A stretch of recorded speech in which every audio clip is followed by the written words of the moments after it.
Hi guys, welcome back to my YouTube channel that is Swapna's tutorial. ನೀವೇ ನನ್ನ ಚಾನಲ್ಗೆ subscribe ಆಗಿಲ್ಲ ಅಂದರೆ ಪ್ಲೀಸ್ ಸಬ್ಸ್ಕ್ರೈಬ್ ಆಗಿ, ವೀಡಿಯೋಸ್ನ ಲೈಕ್ ಮಾಡಿ, ಶೇರ್ ಮಾಡಿ, ಹಾಗೆ ಕಮೆಂಟ್ ಮಾಡಿ. ಸೊ ಇವತ್ತು ನಾನು ಮಾಡ್ತಿರೋ ಸಬ್ಜೆಕ್ಟ್ ಯಾವುದು ಅಂದರೆ 6th ಸೆಮ್ BComನ ಮ್ಯಾನೇಜ್ಮೆಂಟ್ ಅಕೌಂಟಿಂಗ್ ಅನ್ನೋ ಸಬ್ಜೆಕ್ಟ್ನ ಎಕ್ಸ್ಪ್ಲೈನ್ ಮಾಡ್ತೀನಿ, ಅಂದರೆ MA ಸಬ್ಜೆಕ್ಟ್ನ ಎಕ್ಸ್ಪ್ಲೈನ್ ಮಾಡ್ತೀನಿ. ಸೊ ಅದರಲ್ಲಿ ಚಾಪ್ಟರ್ 2 ಬಂದು financial statement analysis and interpretation ಅನ್ನೋ ಒಂದು ಚಾಪ್ಟರ್ನ ಎಕ್ಸ್ಪ್ಲೈನ್ ಮಾಡ್ತಿದ್ದೀನಿ. ಸೊ ನಾನು ಪ್ರೀವಿಯಸ್ ವೀಡಿಯೋ ನೀವೆಲ್ಲ ನೋಡಿದರೆ, ಸೊ ಪ್ರೀವಿಯಸ್ ವೀಡಿಯೋದಲ್ಲಿ ಕಂಪ್ಯಾರಿಟಿವ್ ಸ್ಟೇಟ್ಮೆಂಟ್ನ ಯಾವ ರೀತಿ ಪ್ರಿಪೇರ್ ಮಾಡಬೇಕು ಅಂತ ಹೇಳಿದ್ದೆ. ಸೊ ಈ ಒಂದು ವಿಡಿಯೋದಲ್ಲಿ ಕಾಮನ್ ಸೈಜ್ ಅಂದರೆ ಕಂಪ್ಯಾರಿಟಿವೇ ಬೇರೆ, ಇದು ಕಾಮನ್ ಸೈಜ್ ಪ್ರಾಬ್ಲಮ್ಸೇ ಬೇರೆ. So common size balance sheet ಏನಾದ್ರು ಕೊಟ್ಟಿದ್ರೆ ಯಾವ ರೀತಿ ಪ್ರಿಪೇರ್ ಮಾಡಬೇಕು ಅಂತ ಹೇಳಿ ಈ ಒಂದು ವಿಡಿಯೋದಲ್ಲಿ ಎಕ್ಸ್ಪ್ಲೈನ್ ಮಾಡ್ತಾ ಹೋಗ್ತೀನಿ. ಸೊ ಇವತ್ತು ನಾನು ಎಕ್ಸ್ಪ್ಲೈನ್ ಮಾಡ್ತಿರೋ ಕ್ವಶನ್ ಪೇಪರ್ ಯಾವುದು ಗೊತ್ತಾ? 2020 ಕ್ವಶನ್ ಪೇಪರ್ನ ನಾನು ಇವತ್ತು ಎಕ್ಸ್ಪ್ಲೈನ್ ಮಾಡ್ತಿದ್ದೀನಿ. ಸೊ ಇಲ್ಲಿ ನೀವು ನೋಡ್ಬೋದು, ಇಲ್ಲಿ 12 ಮಾರ್ಕ್ಸ್ ಕೇಳಿರುವಂಥ ಒಂದು ಕ್ವಶನ್, ಅಂದರೆ ಅವಾಗ 14 ಮಾರ್ಕ್ಸ್ ಇತ್ತು, ನಮಗೆ ಇವಾಗ 12 ಮಾರ್ಕ್ಸ್ ಕೇಳುವಂಥ ಒಂದು ಕ್ವಶನ್ ಆಗಿದೆ.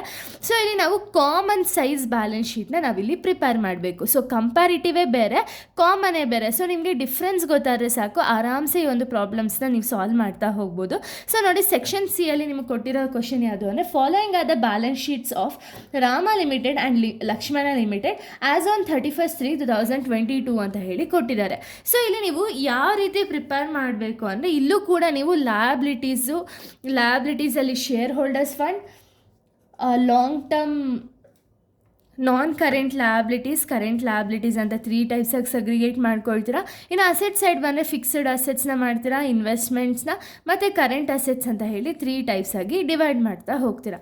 ಸೊ ಇದು ನಿಮಗೆ ನಾನು ಪ್ರೀವಿಯಸ್ ವೀಡಿಯೋಸ್ ಯಾರ್ಯಾರೆಲ್ಲ ನೋಡಿದ್ದೀರೋ ಅವ್ರಿಗೆಲ್ಲ ಈ ಒಂದು ಮೆಥಡ್ ಯಾವ ರೀತಿ ಫಾಲೋಅಪ್ ಮಾಡಬೇಕು ಅಂತ ಹೇಳಿ ಗೊತ್ತಿರುತ್ತೆ. ಬಟ್ ಈ ಒಂದು ವೀಡಿಯೋ ನೋಡ್ತಿರೋರಿಗೆಲ್ಲ ಒಂದ್ಸತಿ ಪ್ರೀವಿಯಸ್ ವೀಡಿಯೋ ನೋಡ್ಕೊಂಡು ಬನ್ನಿ, ಬಿಕಾಸ್ ನಿಮಗೆ ಕಂಟಿನ್ಯೂಷನ್ ಅನ್ನೋದು ಪ್ರಾಪರಾಗಿ ಸಿಗ್ತಾ ಹೋಗುತ್ತೆ. ಸೊ ಅದೇ ರೀಸನ್ಗೆ ಹೇಳೋದಷ್ಟೇ. ಸೊ ಇವಾಗ ನೋಡಿ, ಇಲ್ಲಿ ನಿಮಗೆ ಕ್ವಶನ ನೋಡ್ತಿರಲ್ಲ, ಇಲ್ಲಿ ನಿಮ್ಗೆ ಏನೂ ಮಾಡೋ ಅವಶ್ಯಕತೆ ಇಲ್ಲ. ಓಕೆನಾ? ಕ್ವಶನ ನೋಡಿದ ತಕ್ಷಣ ಫಸ್ಟ್ ನೀವು ಸಗ್ರಿಗೇಟ್ ಮಾಡ್ಕೊಳ್ಳಿ, ಯಾವ್ದಾದ್ರು ಶೇರ್ ಹೋಲ್ಡರ್ಸ್ ಫಂಡ್ ಅಂಡರ್ ಬರುತ್ತೆ, ಯಾವ್ದಾದ್ರು ನಾನ್ ಕರೆಂಟ್ ಲ್ಯಾಬಿಲಿಟೀಸ್, ಯಾವ್ದಾದ್ರು ಕರೆಂಟ್ ಲ್ಯಾಬಿಲಿಟೀಸ್ ಅಂತ ಹೇಳಿ. ಸೊ ಇಲ್ಲಿ ನಮಗೆ ಫಸ್ಟ್ ಲ್ಯಾಬಿಲಿಟೀಸ್ ಕೊಟ್ಟಿರೋದಲ್ಲ. ಸೊ ಲ್ಯಾಬಿಲಿಟೀಸಲ್ಲಿ ಶೇರ್ ಹೋಲ್ಡರ್ಸ್ ಫಂಡ್ಗೆ ಯಾವ್ದಾದ್ರು ಬರುತ್ತೆ ಅಂದರೆ 4 ಟೈಪ್ಸ್ ಆಫ್ ಫಂಡ್ಸ್ ಇಲ್ಲಿಗೆ ಬರುತ್ತೆ. ಯಾವುದಾದ್ರು ಅಂದರೆ equity shares, preference shares, P&L account and reserves, ಇಷ್ಟೇ ಬರೋದು. ಸೊ ಇಲ್ಲಿ ನೀವು ನೋಡಿದರೆ ನಿಮಗೆ ಈಕ್ವಿಟಿ ಶೇರ್ಸ್ ಕೊಟ್ಟಿದ್ದಾರೆ ಆ್ಯಂಡ್ ಪ್ರಿಫರೆನ್ಸ್ ಶೇರ್ ಕೊಟ್ಟಿದ್ದಾರೆ. ಇವೆರಡು ಯಾವ ಅಂಡರ್ ಹೋಗುತ್ತೆ ಅಂದರೆ ಶೇರ್ ಹೋಲ್ಡರ್ಸ್ ಫಂಡ್ ಅಂಡರ್ ಹೋಗುತ್ತಿದ್ದು. ಸೊ ನೆಕ್ಸ್ಟ್ ನಿಮಗೆ ಕೊಟ್ಟಿರೋದು ಯಾವುದು ಅಂದರೆ ಡಿಬೆಂಚರ್ಸ್ ಅಂತ ಹೇಳಿ ಕೊಟ್ಟಿದ್ದಾರೆ.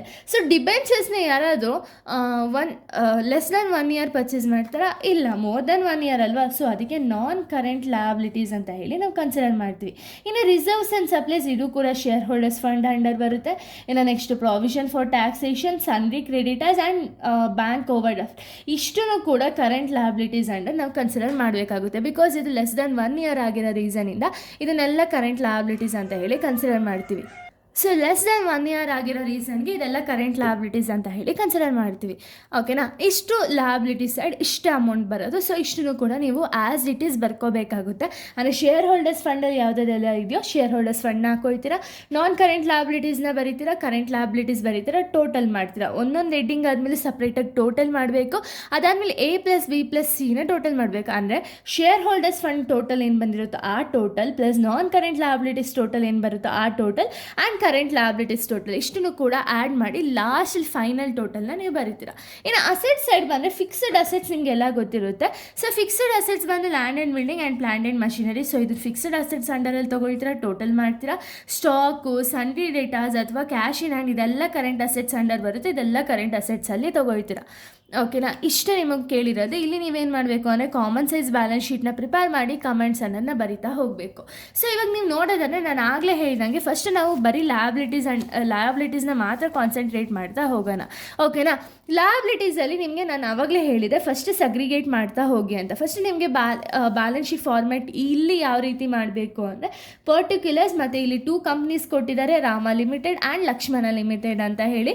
ರಾಮ ಲಿಮಿಟೆಡ್, ಲಕ್ಷ್ಮಣ ಲಿಮಿಟೆಡ್, ನೀವು ಕಂಪ್ಯಾರಿಟಿವ್ ಬ್ಯಾಲೆನ್ಸ್ ಶೀಟ್ನ ಮಾಡಬೇಕಾದ್ರೆ ನೀವು ಸಪ್ರೇಟ್ ಬೇರೆ ಥರ ಮಾಡ್ತೀರಿ. ಸೊ ಇಲ್ಲಿ ಪ್ರಾಬ್ಲಮ್ ಮಾಡಬೇಕಾದ್ರೆ ಇಲ್ಲೇ ಸಪ್ರೇಟ್ ಹೆಡ್ಡಿಂಗ್ ಇರುತ್ತೆ. ಸೊ ಇಲ್ಲಿ ರಾಮ ಲಿಮಿಟೆಡಲ್ಲಿ ರುಪೀಸು ಮತ್ತು ಪರ್ಸೆಂಟೇಜ್ ಹಾಕೊಳ್ತೀರಾ, ಲಕ್ಷ್ಮಣ ಲಿಮಿಟೆಡಲ್ಲಿ ರುಪೀಸು ಪರ್ಸೆಂಟೇಜ್ನ ಹಾಕೊಳ್ತಾ ಹೋಗ್ತೀರಾ. ಓಕೆನಾ? ಫಸ್ಟ್ ನಾವು ಏನು ತೊಗೋಬೇಕು ಅಂದರೆ ಶೇರ್ ಹೋಲ್ಡರ್ಸ್ ಫಂಡ್ನ ತೊಗೋಬೇಕು. ಆ್ಯಸ್ ಇಟ್ ಈಸ್ ಫಾರ್ಮೆಟ್ ಪ್ರಕಾರ ಬರೋದಾದರೆ ಲ್ಯಾಬಿಲಿಟೀಸ್ ಅಂಡರಲ್ಲಿ ಫಸ್ಟ್ ಒಂದು ಬಂದು shareholders fund. Shareholders fund ಯಾವುದಿದೆ? Equity share capital, preference share capital and reserves and surplus as it is ಬರೀತೀರಾ. ಬರೆದ್ಬಿಟ್ಟು ಇಲ್ಲಿ ರಾಮ ಲಿಮಿಟೆಡ್ ಅಮೌಂಟ್ ಏನಿದೆ, ಲಕ್ಷ್ಮಣ ಲಿಮಿಟೆಡ್ ಅಮೌಂಟ್ ಏನಿದೆ ಆ್ಯಸ್ ಇಟ್ ಈಸ್ ಬರೀಬೇಕಾಗುತ್ತೆ. ರಾಮ ಲಿಮಿಟೆಡ್ ನೋಡಿ, ಈಕ್ವಿಟಿ ಶೇರ್ ಹೋಲ್ಡರ್ಸ್ ಫಂಡ್ ಎಷ್ಟಿದೆ ಅಂದರೆ 4 lakh ಇದೆ, ಇಲ್ಲಿ 10 lakh ಇದೆ. 4 lakhನ ಬರ್ಕೊಳ್ತೀರಾ, ಅದು ಅಮೌಂಟ್ ಕಾಲಮಲ್ಲಿ ಬರೀಬೇಕು, ಪರ್ಸೆಂಟೇಜ್ನ ಮಾತ್ರ ನಾವಿಲ್ಲಿ ಕ್ಯಾಲ್ಕುಲೇಟ್ ಮಾಡೋದು ಅಷ್ಟೇ, ಓಕೆನಾ. ಸೊ ಇಲ್ಲಿ ರಾಮ ಲಿಮಿಟೆಡ್ 4 lakh ಬರೀತೀರಾ, ಲಕ್ಷ್ಮಣ ಲಿಮಿಟೆಡ್ 4 lakhನ ಬರೀತೀರಾ. Next preference share capital 2 lakh 3 lakh ಇದೆ, 2 lakh 3 lakh as it is ಬರೀತೀರಾ. ನೆಕ್ಸ್ಟ್ ಬಂದುಬಿಟ್ಟು ರಿಸರ್ವ್ಸ್ ಆ್ಯಂಡ್ ಸರ್ಪ್ಲಸ್ ಬಂದು 2 lakh 40,000 ಇದೆ, ಆ್ಯಸ್ ಇಟ್ ಈಸ್ 2 lakh 40,000 ಬರೀತೀರಾ. ಇಲ್ಲಿ ಇಷ್ಟೇ ಶೇರ್ ಹೋಲ್ಡರ್ಸ್ ಫಂಡ್ ಅಂಡರ್ ಬರುತ್ತೆ, ಇನ್ನೆಲ್ಲ non current liabilities and current liabilities under ಬರುತ್ತಲ್ವಾ. ಸೊ ಇವಾಗ ನೀವೇನು ಮಾಡಿ ಅಂದರೆ ಶೇರ್ ಹೋಲ್ಡರ್ಸ್ ಫಂಡ್ನ ಮಾತ್ರ ಟೋಟಲ್ ಮಾಡಬೇಕಾಗುತ್ತೆ. ಸೊ ಇಲ್ಲಿ ನೀವು total of the shareholders fund ಯಾವ ರೀತಿ ಮಾಡೋದು ಅಂದರೆ equity shareholders fund plus preference shareholders fund plus ರಿಸರ್ವ್ಸ್ನ ಮಾಡಿದ್ರೆ ನಿಮಗೆ ಒಂದು ಟೋಟಲ್ ಬರುತ್ತೆ. ಅಂದರೆ ನೋಡಿ 4 lakh plus 2 lakh plus 2 lakh ಮಾಡಿದಾಗ ನಿಮಗೆ 8 lakh ಬರುತ್ತೆ. ಇದು ಟೋಟಲ್ ಆಫ್ ರಾಮ ಲಿಮಿಟೆಡ್ ಮಾತ್ರ ಟೋಟಲ್ ನಾನು ಹೇಳ್ತಿರೋದು. ಸೊ ನೆಕ್ಸ್ಟ್ ಅದೇ ರೀತಿ ಲಕ್ಷ್ಮಣ ಲಿಮಿಟೆಡ್ನು ಇಷ್ಟನ್ನು ಆ್ಯಡ್ ಮಾಡಿ ನೀವು ಟೋಟಲ್ ಮಾಡ್ಕೋಬೇಕಾಗುತ್ತೆ, ಓಕೆನಾ. ಇದೇ ರೀತಿ ನೀವು ಇಲ್ಲಿ ಪರ್ಸೆಂಟೇಜ್ನ ಬರೆಯೋಕ್ಕಿಂತ ಮುಂಚೆ ನೀವು ಇಷ್ಟನ್ನು ಬರಿತಾ ಹೋದರೆ ನಿಮಗೆ ಈಸಿ ಆಗ್ತಾ ಹೋಗುತ್ತೆ. ಎಲ್ಲದಕ್ಕೂ ಕೂಡ ನೀವು ಪರ್ಸೆಂಟೇಜ್ನ ಲಾಸ್ಟಲ್ಲಿ ಬರೀರಿ, ಬಿಕಾಸ್ ಲಾಸ್ಟಲ್ಲಿ ಬರೆದ್ರೆ ಏನಾಗುತ್ತೆ ಅಂದರೆ ನಿಮ್ಗೆ ಇನ್ನೂ ಟೈಮ್ ಅನ್ನೋದು ಜಾಸ್ತಿ ಉಳಿಯುತ್ತೆ. ಸೊ ಅದೇ ರೀಸನ್ಗೆ ನೀವು ಲಾಸ್ಟಲ್ಲಿ ಬರೆದ್ಬಿಟ್ರೆ ನಿಮ್ಗೆ ಏನಾಗುತ್ತೆ ಅಂದರೆ ಟೈಮ್ ಅನ್ನೋದು ಇನ್ನೂ ಉಳಿಯುತ್ತೆ, ಓಕೆನಾ. ಆಮೇಲೆ ಬೇಕಾದ್ರೆ ನೀವು ಕ್ಯಾಲ್ಕುಲೇಟ್ ಅನ್ನೋದನ್ನ ಮಾಡ್ತಾ ಹೋಗ್ಬೋದು. ಸೊ ಅದೇ ರೀಸನ್ಗೆ ಹೇಳಿದ್ದು ನಾನು. ಇವಾಗ ಏನು ಮಾಡಬೇಕು ಅಂದರೆ ಇವಾಗ ನಿಮಗೆ ಗೊತ್ತಾಯ್ತು, ಈ ಥರ ಅಮೌಂಟ್ನ ಬರೆಯೋದು ಗೊತ್ತಾಯಿತು. ಬಟ್ ಪರ್ಸೆಂಟೇಜ್ನ ಯಾವ ರೀತಿ ಕ್ಯಾಲ್ಕುಲೇಟ್ ಮಾಡಬೇಕು ಅಂದರೆ ಪರ್ಸೆಂಟೇಜ್ಗೆ ಬಂದು ಒಂದು ಫಾರ್ಮುಲಾ ಇದೆ. ಏನು ಅಂದರೆ individual value divided by total value into 100 ಮಾಡಿದ್ರೆ ನಿಮಗೆ ಕಾಮನ್ ಸೈಜ್ ಆನ್ಸರ್ ಎಷ್ಟು ಅಂತ ಹೇಳಿ ಸಿಗುತ್ತೆ. ಸೊ ಇಂಡಿವಿಜುವಲ್ ವ್ಯಾಲ್ಯೂ ಅಂದರೆ ಏನು? ಈಕ್ವಿಟಿ ಶೇರ್ಸ್ ವ್ಯಾಲ್ಯೂ ಏನಿದೆ 4 lakh divided by total value ಎಷ್ಟಿದೆ? ಇವಾಗ ಕ್ವಶನಲ್ಲಿ ನೀವು ನೋಡಿದ್ರೆ ಟೋಟಲ್ ಲಯಬಿಲಿಟೀಸ್ ಎಷ್ಟಿದೆ? 16 lakh. ರಾಮ ಲಿಮಿಟೆಡ್ದು 16 lakh ಇದೆ ಇಂಟು 100. ಈಗ ನೋಡ್ಕೊಳ್ಳಿ, ಫಸ್ಟ್ ಈಕ್ವಿಟಿ ಶೇರ್ಸ್ ಎಷ್ಟಿದೆ? 4 lakh divided by 16 lakh into 100 ಮಾಡಿದಾಗ ನಿಮಗೆ 25 ಬರುತ್ತಲ್ವಾ. ಇದೇ ಪರ್ಸೆಂಟೇಜ್ನ ನೀವು ಇಲ್ಲಿ ಬರೀಬೇಕು ಅಷ್ಟೇ, ಓಕೆನಾ. ಮತ್ತು ನೆಕ್ಸ್ಟ್ ನೀವು ಹೆಂಗೆ ಮಾಡ್ತೀರಾ? ಪ್ರಿಫರೆನ್ಸ್ ಶೇರ್ಸ್ಗೆ 2 lakh ಡಿವೈಡೆಡ್ ಬೈ ಟೋಟಲ್ ಎಷ್ಟಿದೆ? 16 lakh ಇಂಟು 100 ಮಾಡಿದಾಗ ನಿಮಗೆ 12.5% ಸಿಗುತ್ತೆ. ಅದೇ ರೀತಿ 2 lakh divided by 16 lakh into 100 ಮಾಡಿದರೆ ನಿಮಗೆ 12.5% ಸಿಗುತ್ತೆ. ಇದೇ ರೀತಿ ನೀವು ಲಕ್ಷ್ಮಣ ಲಿಮಿಟೆಡ್ಗೂ ಮಾಡಬೇಕಾಗುತ್ತೆ. 10 lakh ಡಿವೈಡೆಡ್ ಬೈ ಎಷ್ಟಿದೆ Lakshmana limited total? 28 lakhs into 100 ಮಾಡಿದಾಗ ನಿಮಗೆ 35.71 ಬರುತ್ತೆ. Next 3 lakh divided by 28 lakh into 100 ಮಾಡಿದಾಗ 10.71 ಸಿಗುತ್ತೆ. 2 lakh 40,000 divided by 28 lakh into 100 ಮಾಡಿದಾಗ 8.57 ಸಿಗುತ್ತೆ. ಸೊ ಇದು ಈಸಿಯಾಗಿ ಮಾಡ್ತಾ ಹೋಗ್ತೀರಾ. ಬಟ್ ಟೋಟಲ್ ಯಾವ ರೀತಿ ಮಾಡೋದು ಅಂದರೆ ಟೋಟಲ್ ಬಂದುಬಿಟ್ಟು ಸಿಂಪಲ್ ಆಗಿರುತ್ತೆ. ಏನು ಅಂದರೆ ಇವಾಗ ನೀವು ಇಂಡಿವಿಜುವಲ್ ವ್ಯಾಲ್ಯೂ ಅಲ್ವಾ, ಟೋಟಲ್ ಆಗಿ ಬಂದಿರೋ ಇಂಡಿವಿಜುವಲ್ ವ್ಯಾಲ್ಯೂ ಎಷ್ಟು? 8 lakh ಬಂದಿದೆ. ಸೊ ಅದೇ ರೀತಿ 8 lakh divided by 16 lakh into 100 ಮಾಡಿದಾಗ 50 ಬರುತ್ತೆ. Next 15,40,000 divided by 28 lakh into 100 ಮಾಡಿದಾಗ 55 ಬರುತ್ತೆ. ಇಷ್ಟೇ ಪರ್ಸೆಂಟೇಜ್ ಫೈಂಡೇಷನ್, ಓಕೆನಾ. ಇದೊಂದು ನೀವು ಕಲ್ತ್ಕೊಂಡ್ರಿ ಅಂದರೆ ತುಂಬ ಈಸಿ. ಇಷ್ಟೇ ಪ್ರಾಬ್ಲಮ್, ಬೇರೆ ಏನು ನೀವು ಸಾಲ್ವ್ ಮಾಡ್ತಾ ಹೋಗೋಂಗಿಲ್ಲ. ನೆಕ್ಸ್ಟ್ ಅದೇ ರೀತಿ ಬರೀಬೇಕಾಗುತ್ತೆ. ನಾನ್ ಕರೆಂಟ್ ಲಯಬಿಲಿಟೀಸ್ನ ಬರೀತೀರಾ 2 lakh ಅಂತ ಬರೀತೀರಾ as it is non current liabilities. Debenture 2 lakh. So ಇದು ಪರ್ಸೆಂಟೇಜ್ ಯಾವ ರೀತಿ ಫೈಂಡ್ ಔಟ್ ಮಾಡೋದು ಅಂದರೆ 2 lakh divided by 16 lakh into 100 ಮಾಡಿದಾಗ ರಾಮ ಲಿಮಿಟೆಡ್ ಸಿಗುತ್ತೆ. 2 lakh divided by 28 lakh into 100 ಮಾಡಿದಾಗ ನಿಮಗೆ ಲಕ್ಷ್ಮಣ ಲಿಮಿಟೆಡ್ ಎಷ್ಟು ಅಂತ ಹೇಳಿ ಸಿಗುತ್ತೆ. ಸೊ ಇದಾದಮೇಲೆ ನೆಕ್ಸ್ಟ್ ನಿಮಗೆ ಉಳಿದಿರೋದು ಯಾವುದು ಅಂದರೆ ಕರೆಂಟ್ ಲಯಬಿಲಿಟೀಸ್. ಸೊ ಕರೆಂಟ್ ಲಯಬಿಲಿಟೀಸ್ನ ಆ್ಯಸ್ ಇಟ್ ಈಸ್ ಬರೀತೀರಾ, ಪ್ರಾವಿಷನ್ಸ್ನ ಬರೀತೀರಾ, ಸನ್ರಿ ಕ್ರೆಡಿಟರ್ಸ್ ಬರೀತೀರಾ, ಬ್ಯಾಂಕ್ ಓವರ್ ಡ್ರಾಫ್ಟ್ ಬರೀತೀರಾ. ಇಷ್ಟು ಅಮೌಂಟ್ನು ಹಾಕೋಬೇಕಾಗುತ್ತೆ. ಸೊ ನೋಡಿ, ಇಲ್ಲೂ ಅಮೌಂಟ್ ಹಾಕಬೇಕು, ಇಲ್ಲೂ ಅಮೌಂಟ್ ಹಾಕಬೇಕು. ಈ ಒಂದು ಪರ್ಸೆಂಟೇಜ್ ಮಾತ್ರ 1 lakh divided by 16 lakh into 100 ಮಾಡಿದಾಗ ಈ ಅಮೌಂಟ್ ಬರುತ್ತೆ. 5 lakh divided by 16 lakh into 100 ಮಾಡಿದಾಗ ಈ ಒಂದು ಪರ್ಸೆಂಟೇಜ್ ಬರುತ್ತೆ. ಇಲ್ಲಿ ಏನು ಕೊಟ್ಟಿಲ್ಲದೆ ಇರೋ ರೀಸನ್ಗೆ ನೀವು ಇಲ್ಲೂ ಕೂಡ ನಿಲ್ ಅಂತಲೇ ಹಾಕೋಬೋದು. ಮತ್ತು ಇದನ್ನು ಟೋಟಲ್ ಮಾಡ್ತೀರಾ, ಆನ್ಸರ್ ಬರೀತೀರಾ. ಮತ್ತು ಇಲ್ಲೂ ಕೂಡ ಟೋಟಲ್ ಮಾಡ್ತೀರಾ, ಆನ್ಸರ್ ಬರೀತೀರಾ. ಸೊ ಇಷ್ಟಲ್ಲೂ ಐ ಥಿಂಕ್ ಸೊ ಯಾರಿಗೂ ಕನ್ಫ್ಯೂಸ್ ಆಗಲ್ಲ ಅಂದ್ಕೊಂಡಿದ್ದೀನಿ. ಇದಾದಮೇಲೆ ನೆಕ್ಸ್ಟ್ ಬಂದುಬಿಟ್ಟು ಟೋಟಲ್ ನೀವು ಏನಂತ ಹಾಕ್ಕೊಳ್ಳಿ ಅಂದರೆ A+B+C ಅಂತ ಹೇಳಿ ಕನ್ಸಿಡರ್ ಮಾಡ್ಕೊಳ್ಳಿ. ಸೊ ಇಲ್ಲಿ A ಬಂದುಬಿಟ್ಟು ಈಕ್ವಿಟಿ ಶೇರ್ ಹೋಲ್ಡರ್ಸ್ ಫಂಡ್ನ A ಅಂತ ಕನ್ಸಿಡರ್ ಮಾಡಿದ್ದೀನಿ. B ಬಂದು ನಾನ್ ಕರೆಂಟ್ ಲಯಬಿಲಿಟೀಸ್, C ಬಂದು ಕರೆಂಟ್ ಲಯಬಿಲಿಟೀಸ್. ಇಷ್ಟರದ್ದು ಟೋಟಲ್ ಮಾಡಬೇಕಾಗುತ್ತೆ. ಇವಾಗ 8 lakh ಇದೆಯಲ್ಲ, ಈ ಶೇರ್ ಹೋಲ್ಡರ್ಸ್ ಫಂಡ್ ಟೋಟಲ್ ಎಷ್ಟಿದೆ? 8 lakh plus 2 lac plus 6 lac ಮಾಡಿದಾಗ ನಮಗೆ 16 ಲ್ಯಾಕ್ ಬರುತ್ತೆ. ಅದನ್ನು ಟೋಟಲ್ ಫೈನಲ್ ಆನ್ಸರೇ ಇದು ಮೇಯ್ನ್ ನಿಮಗೆ ಬೇಕಾಗಿರೋದು. ಈ ಒಂದು ಆನ್ಸರ್ ಬಂದುಬಿಟ್ಟು ನಿಮ್ಗೆ ಇಲ್ಲೇನು ಕ್ವಶನ್ ಪೇಪರಲ್ಲಿ ಆನ್ಸರ್ ಕೊಟ್ಟಿರೋದು ಅದಕ್ಕೆ ಮ್ಯಾಚ್ ಆಗಬೇಕಾಗುತ್ತೆ. ಇದು ಯಾವಾಗಲೂ 100%ಗೆ ಈಕ್ವಲ್ ಇರಬೇಕಾಗುತ್ತೆ. ಇಲ್ಲಿ ನಿಮಗೆ 100%ಏ ಬರಬೇಕು, ಆವಾಗ ಮಾತ್ರ ನಿಮ್ದು ಆನ್ಸರ್ ಕರೆಕ್ಟ್ ಅಂತ ಹೇಳಿ. ಮತ್ತು ಇಲ್ಲಿ ಲಕ್ಷ್ಮಣ ಲಿಮಿಟೆಡ್ಗೆ 15,40,000 ಪ್ಲಸ್ 2 ಲ್ಯಾಕ್ ಪ್ಲಸ್ 10,60,000 ಮಾಡಿದಾಗ 28 ಲ್ಯಾಕ್ ಬರುತ್ತೆ. ಇದು ಕೂಡ 100%ಗೆ ಟೋಟಲ್ ಆಗಿರಬೇಕು. ಅದು ಆನ್ಸರ್ ಇಲ್ಲಿ ನೀವು 100% ಅಂತಲೇ ಹಾಕಬೇಕು. ಇದನ್ನ ಗ್ಯಾಪ್ನ ಕಿಕ್ಕೊಳ್ಳಿ. ಇದೇ ರೀತಿ ನೆಕ್ಸ್ಟ್ ಒಂದು ಬಂದುಬಿಟ್ಟು ಅಸೆಟ್ಸ್ನ ಬರೀತೀರಾ. ಅಸೆಟ್ಸಲ್ಲಿ land and building, plant and machinery as it is ಬರೆದು ಅಮೌಂಟ್ ಹಾಕೊಂಡು ಪರ್ಸೆಂಟೇಜ್ನ ಕ್ಯಾಲ್ಕುಲೇಟ್ ಮಾಡ್ತೀರಾ, ಟೋಟಲ್ ಬರೀತೀರಾ. ನೆಕ್ಸ್ಟು ಕರೆಂಟ್ ಅಸೆಟ್ಸ್ಗೂ ಕೂಡ ಸ್ಟಾಕ್ ಇದೆ. Stock, sundry debtors and cash in hand ಇಷ್ಟು ಕೂಡ ಅಮೌಂಟ್ನ ಹಾಕ್ಕೊಂಡು ಪರ್ಸೆಂಟೇಜ್ನ ನಾನು ಆಗಲೇ ಹೇಳ್ದಂಗೆ. ಸೊ ಪರ್ಸೆಂಟೇಜ್ ವೆರಿ ಸಿಂಪಲ್ ಆಗಿರುತ್ತೆ. ಇವಾಗ ಸ್ಟಾಕ್ನೇ ನೀವು ತಗೊಳ್ಳೋದಾದರೆ 3 lac divided by total amount ಎಷ್ಟಿದೆ 16 ಲ್ಯಾಕ್ ಇಂಟು 100 ಮಾಡಿದಾಗ ನಿಮಗೆ ಸ್ಟಾಕ್ ಪರ್ಸೆಂಟೇಜ್ ಬರುತ್ತೆ. ಅದೇ ರೀತಿ ಲಕ್ಷ್ಮಣ ಲಿಮಿಟೆಡ್ಗೂ ಕೂಡ 4 lac divided by 28 lac into 100 ಮಾಡಿದಾಗ ಲಕ್ಷ್ಮಣ ಲಿಮಿಟೆಡ್ ಎಷ್ಟು ಅಂತ ಹೇಳಿ ಸಿಗುತ್ತೆ. ಸೊ ನೋಡಿ, ಇಲ್ಲಿ ಪ್ರಾಬ್ಲಮ್ ಇದೆ. ಅಕಸ್ಮಾತ್ ನಿಮ್ಗೆ ಏನಾದ್ರು ಡೌಟ್ ಇತ್ತು ಅಂದರೆ ಕಮೆಂಟ್ ಬಾಕ್ಸಲ್ಲಿ ಕಮೆಂಟ್ ಹಾಕಿ. ಸೊ ಇಲ್ಲಿ ಕರೆಂಟ್ ಅಸೆಟ್ ಸ್ಟಾಕ್ವರೆಗೂ ಆಗಿದೆ. ನೆಕ್ಸ್ಟ್ ಪೇಜಲ್ಲಿ ನಾನು ಸ್ಟಾಕ್ ಆದಮೇಲೆ ನೆಕ್ಸ್ಟ್ ಕಂಟಿನ್ಯೂಯೇಷನ್ ಇದೆ. ಸೊ ಇಲ್ಲಿ ನೋಡಿ, ಸೊ ಇದಾದಮೇಲೆ ನೆಕ್ಸ್ಟ್ ಸನ್ರಿ ಡೇಟಾಸ್ ಇದೆ, ಕ್ಯಾಶ್ ಇನ್ ಹ್ಯಾಂಡ್ ಇದೆ. So as it is hockey total ಮಾಡ್ತೀರಾ. ಟೋಟಲು ಸಹ ಇದು ಸಹ ಸೇಮ್ ಇರಬೇಕಾಗುತ್ತೆ. 16 ಲ್ಯಾಕ್ 28 ಲ್ಯಾಕ್ಸೇ ಬರಬೇಕಾಗುತ್ತೆ. ಸೊ ಇದಾದಮೇಲೆ ನಮ್ಗೆ ಹೇಳಿದ್ದಾರೆ ಏನು ಅಂದರೆ ಕಮೆಂಟ್ಸ್ನ ಬರೀರಿ ಅಂತ ಹೇಳೋರೆ.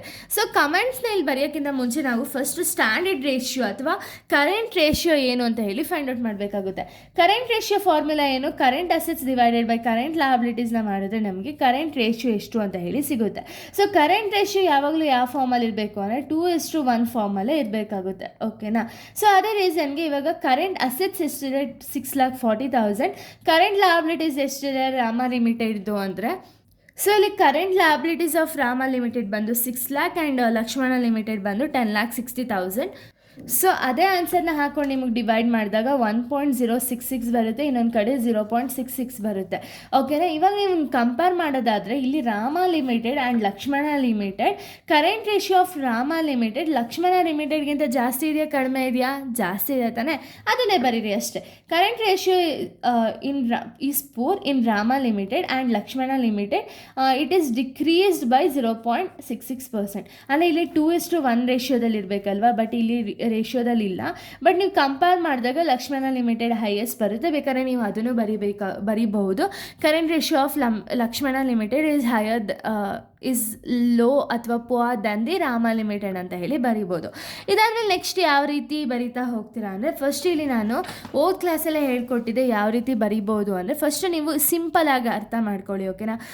ಫಸ್ಟ್ ಒಂದು ಬಂದು ಲಯಬಿಲಿಟೀಸ್ನ ನೀವು ಕನ್ಸಿಡರ್ ಮಾಡೋದಾದರೆ ಈಕ್ವಿಟಿ ಶೇರ್ಸು ಮತ್ತು ಪ್ರಿಫರೆನ್ಸ್ ಶೇರ್ಸು ಇದು ಶೇರ್ ಹೋಲ್ಡರ್ಸ್ ಫಂಡಲ್ಲಿ ಬರುತ್ತೆ. ಸೊ ಇಲ್ಲಿ ರಾಮ ಲಿಮಿಟೆಡ್ ಆ್ಯಂಡ್ ಲಕ್ಷ್ಮಣ ಲಿಮಿಟೆಡ್ಗೆ ಕಂಪೇರ್ ಮಾಡಿ. ಸೊ ರಾಮ ಲಿಮಿಟೆಡಲ್ಲಿರೋ ಈಕ್ವಿಟಿ ಶೇರ್ಸು ಲಕ್ಷ್ಮಣ ಲಿಮಿಟೆಡ್ಗಿಂತ ಜಾಸ್ತಿ ಇದೆಯಾ ಕಡಿಮೆ ಇದೆಯಾ, ಜಾಸ್ತಿಯೇ ಇದೆ ತಾನೆ. ಸೊ ಅದನ್ನೇ ಬರೀರಿ ಅಷ್ಟೇ. The equity shares was increase in Rama limited ಅಷ್ಟೇ. ಓಕೆನಾ. ನೆಕ್ಸ್ಟ್ ಬೇಕಾದ್ರೆ ನಾನ್ ಕರೆಂಟ್ ಲಯಬಿಲಿಟೀಸ್ನ ನೋಡಿ. ಸೊ ಇದು ಕಾನ್ಸ್ಟೆಂಟ್ ಇದೆ, ಸೊ ಅದನ್ನು ಬೇಕಾದ್ರೆ ನೀವು ಬರೀಬೋದು. ಸೊ ಇಲ್ಲಿ ನಾವು ಬರ್ದಿಲ್ಲ ಅಷ್ಟೇ, ಬೇಕಾದ್ರೆ ಅದನ್ನು ಬರಿಬೋದು. ಏನು ಅಂದರೆ non current liabilities of both the companies are in constant ಅಂತ ಹೇಳಿ ಬರಿಬೋದು. ನೆಕ್ಸ್ಟ್ ಕರೆಂಟ್ ಲಯಬಿಲಿಟೀಸ್ನ ನೀವು ನೋಡೋದಾದರೆ ಇನ್ಕ್ರೀಸ್ ಆಗಿದೆ ಡಿಕ್ರೀಸ್ ಆಗಿದೆಯಾ ನೋಡಬೇಕಾಗುತ್ತೆ. ಸೊ ನೋಡಿ, 1 ಲ್ಯಾಕ್ ಇದ್ದಿದ್ದು 1,40,000 ಆಗಿದೆ, 5 ಲ್ಯಾಕ್ ಇದ್ದಿದ್ದು 8,20,000 ಆಗಿದೆ, ನಿಲ್ ಇದ್ದಿದ್ದು 1 ಲ್ಯಾಕ್ ಆಗಿದೆ, ಇನ್ಕ್ರೀಸ್ ಆಗಿದೆ ಅಲ್ವಾ.